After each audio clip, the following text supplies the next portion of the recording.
jaga komitmen Presiden terpilih Prabowo Subianto untuk memberantas korupsi di pemerintahan ke depan.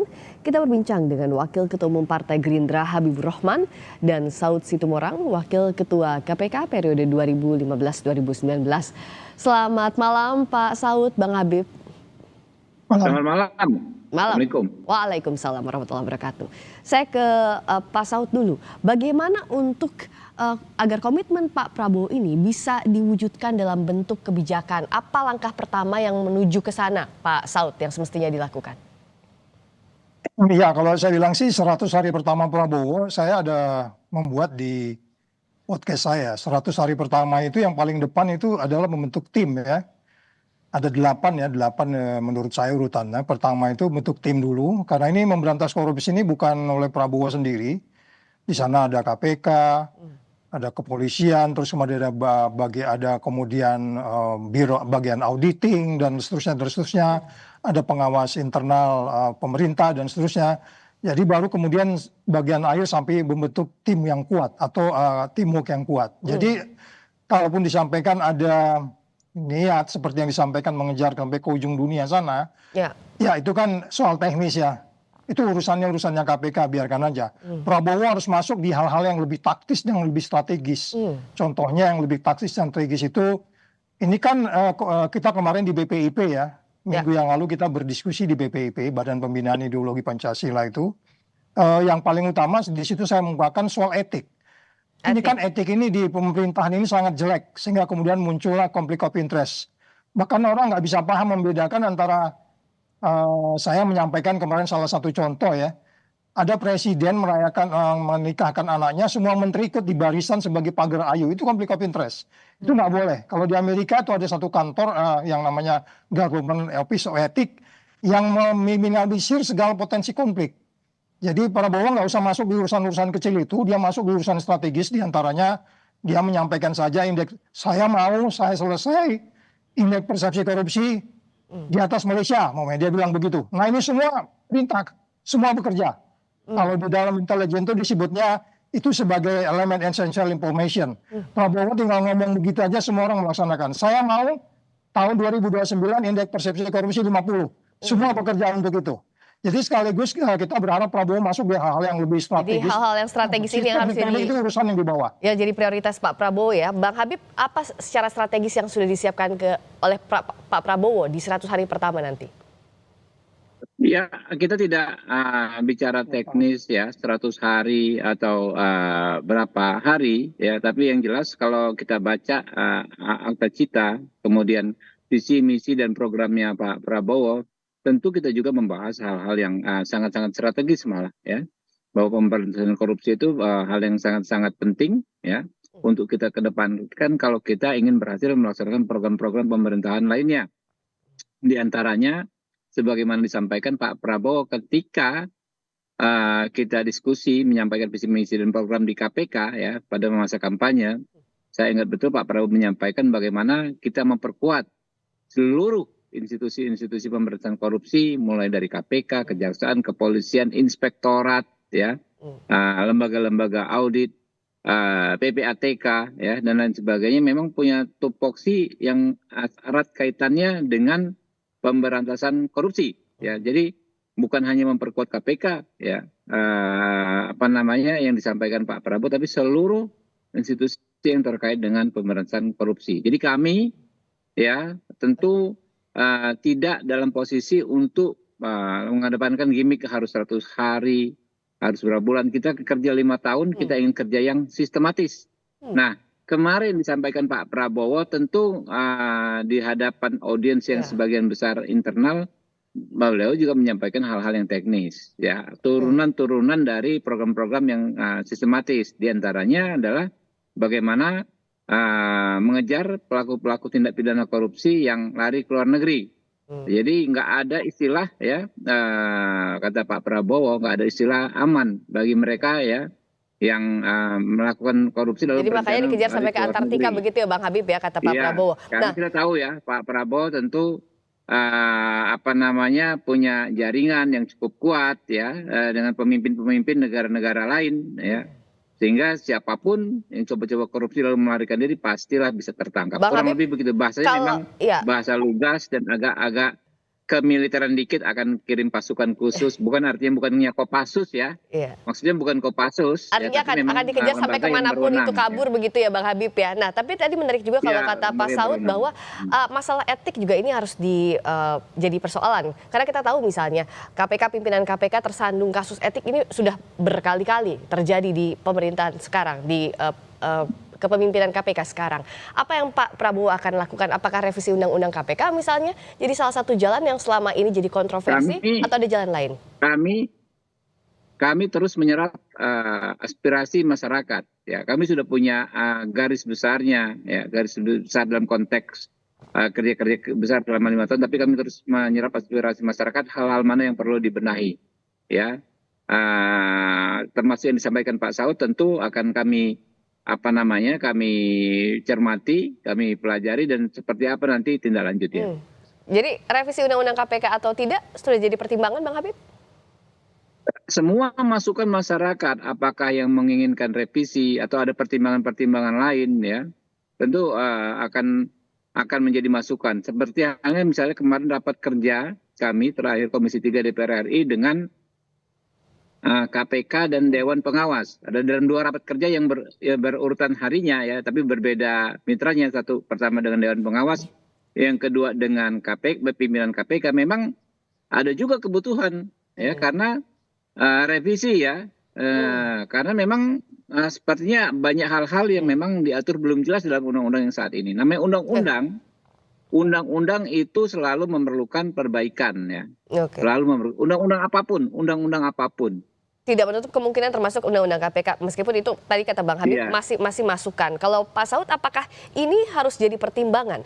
Karena kalau kita tahu setelah ada revisi Undang-Undang KPK, itu pimpinan KPK tersandung kasus berkali-kali. Apakah itu yang jadi salah satu pangkalnya, Pak Saud? Ya, yang dirusak dari perubahan undang-undang itu kan nilai ya. Nilai itu yang dirusak gitu. Jadi kalau Anda merusak nilai, mau dikasih apapun itu umpamanya yang sifatnya teknikal, dia nggak akan membuahkan apa-apa. Nah, oleh sebab itu dia harus dikembalikan ke nilai yang sebelumnya, yang disebut di bawah undang-undang sebelum Undang-Undang 19 itu, sehingga kemudian nilai-nilai yang 9 nilai di KPK itu, dan kemudian nilai organisasi yang disebut sebagai religious integrity, kepemimpinan, profesionalisme, dan keadilan itu muncul kembali. Jadi saya pikir itu sebuah keharusan.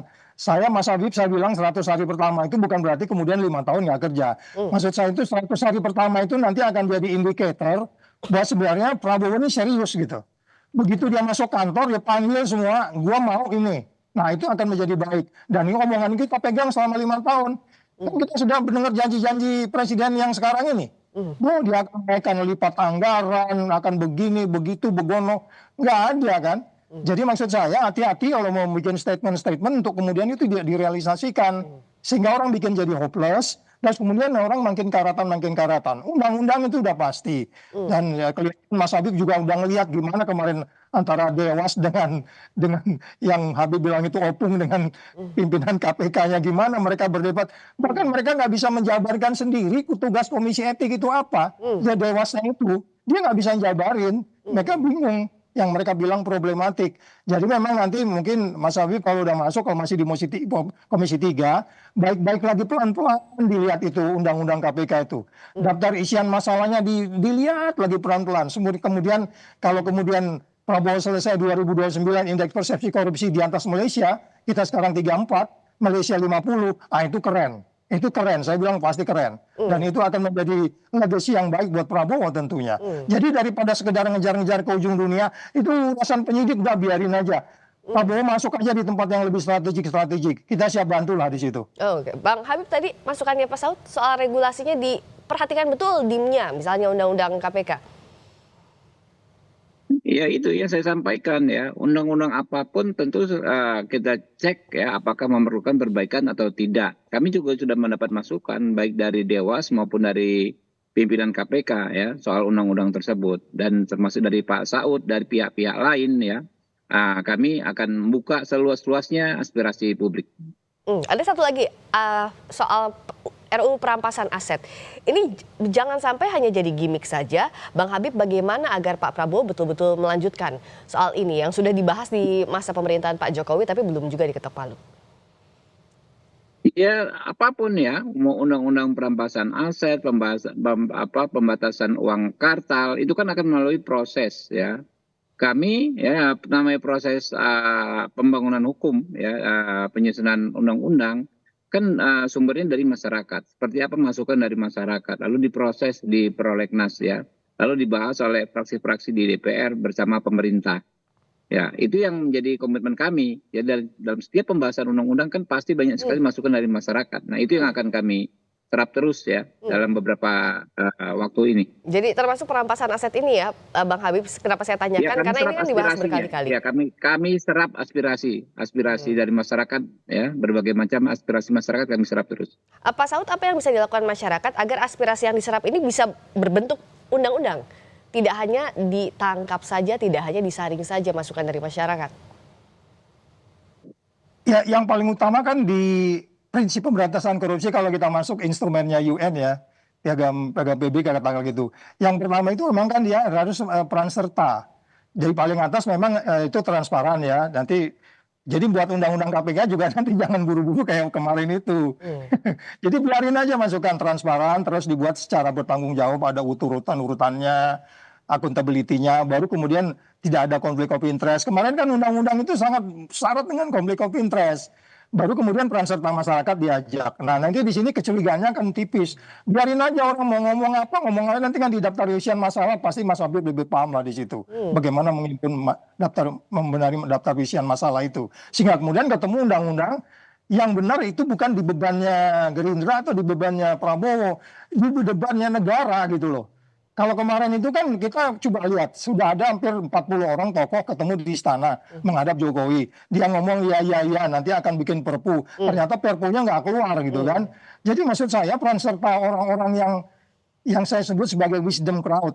Pastilah orang di luar sana yang jutaan jumlahnya itu lebih bijaksana dari kita yang bertiga pada malam hari ini sekalipun. Ya belum tentu saya lebih baik juga gitu.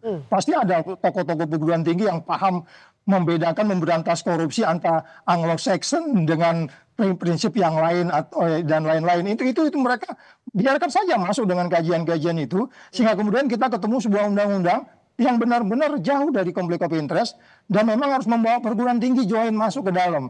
Mereka detail loh. Sistem-sistem memberantas korupsi dengan Anglo-Saxon itu begini, dengan ini begini.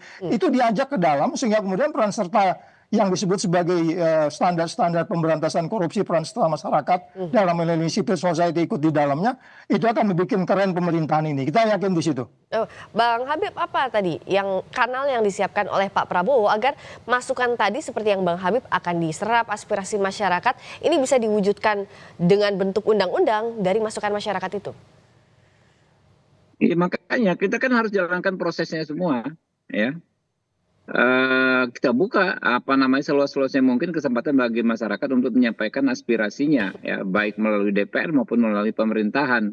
Nah, itu yang terus kami lakukan sampai saat ini. Pak Prabowo kemana-mana, bahkan bukan hanya di Indonesia, keliling dunia juga belanja masalah ya. Karena sebetulnya kan walaupun kita sudah punya visi misi program, tapi kan untuk implementasinya kan kita tetap perlu diskusi ya. Secara logika politiknya ya, kalkulasi politiknya kan kami mengajukan kepada rakyat proposal yang namanya visi misi program. Oke? Termasuk di dalamnya soal pemberantasan korupsi dan kami mendapatkan mandat. Tapi untuk implementasinya ya, secara teknis yang lebih detailing tentu kami memerlukan lagi masukan dari masyarakat. Kami perlu diskusi dengan masyarakat gitu. Oke, kalau Pak Saud, dengan data IPK Indonesia 5 tahun terakhir ini rapor merah, apa yang bisa dilakukan Pak Prabowo untuk mendongkrak ini secara konkretnya, Pak Saud? Iya, angka 34 itu kan datang dari 8 institusi. 8 institusi itu punya fokus masing-masing, termasuk Varietas Demokrasi. Varietas Demokrasi menilai kita itu cara kita berdemokrasi kita dapat angka 25, kecil banget. Dari 1 sampai 100, dari 8 institusi itu ya. Ada World Justice Project dan seterusnya. World Economic Forum, Intelligence Unit dan seterusnya. Salah satunya Varietas Demokrasi yang kita dapat 25. Jadi ini nanti secara simultan Prabowo harus di kepalanya itu memikirkan 9 institusi ini, kenapa kita dapat angka 34, supaya kita naikkan satu-satu. Ya memang sangat kompleks. World Justice Project akan membahas bagaimana militer melaksanakan pekerjaannya, bagaimana polisi melaksanakan pekerjaannya, bagaimana jaksa, bagaimana hakim, bagaimana pegawai negeri. Nah ini nanti diskusi detail-detail ini yang perlu. Sehingga kemudian kita nggak nabrak sana, nabrak sini, karena memang patokannya tetap indeks persepsi korupsi yang 34 itu. Nah angka 34 itu kalau nggak kita sasar satu persatu, which is itu sudah kita lakukan. Waktu 4 tahun kita di sana, waktu itu kita sasar satu-satu, pajak kita deketin pajak, benar-benar bayar pajak benar. Terus kemudian cukai kita kontainer Tanjung Priok pun belum buka sendiri kontainernya gitu ya. Terus kemudian transaksi elektronik kita buat juga. Satu pintu, tapi satu pintu ternyata di lapangan jendelanya banyak. Nah detail-detail itu mungkin nanti yang disebut sebagai devil is in detail. Nah teknis-teknis ini harus dilaporkan kepada Prabowo secara periodik. Ini persoalan kita ini korupsi loh negeri ini. Ini serius banget ini korupsi ini. Bayangannya 34, kemudian Timor Leste-nya 43, malu gitu. Ya, padahal Indonesia negara yang besar, ini jadi PR besar dari pemerintahan Pak Prabowo setelah 20 Oktober nanti. Terima kasih Bang Habib, Wakil Ketua Umum Partai Gerindra Habibur Rahman. Pak Saud terima kasih juga, Saud Situmorang, Wakil Ketua KPK periode 2015-2019. Selamat malam.